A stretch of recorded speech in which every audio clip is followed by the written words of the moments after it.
একটা রঙিন বাগান ছিল। ওখানে ফুল, পাতা আর রোদে ভরা সুন্দর একটা জগৎ। সেই বাগানে থাকতো 5 বন্ধু: মশা মিশু, মাছি মিঠু, প্রজাপতি রঙি, মৌমাছি মধু আর আরশোলা রাশেদ। মশা মিশু গুনগুন করত। সে ভাবত, সবাই কি আমাকে অপছন্দ করে? মাছি মিঠু উড়ে বেড়াতো। কেউ তাকে গুরুত্ব দিত না, তাই সে একটু কষ্ট পেত।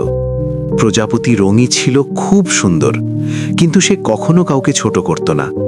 মৌমাছি মধু পরিশ্রম করত। সে বলতো, ভালো কাজ করলেই সুখ আসে। আরশোলা রাশেদ লুকিয়ে থাকত। সবাই ভয় পেত, কিন্তু সে ছিল খুব ভালো। হঠাৎ একদিন ঝড় এলো, ফুল ভেঙে গেল, সবাই ভয় পেয়ে গেল। তখন 5 বন্ধু একসাথে কাজ করল। একজনও কাউকে একা ছেড়ে দিল না। ঝড় থেমে গেল।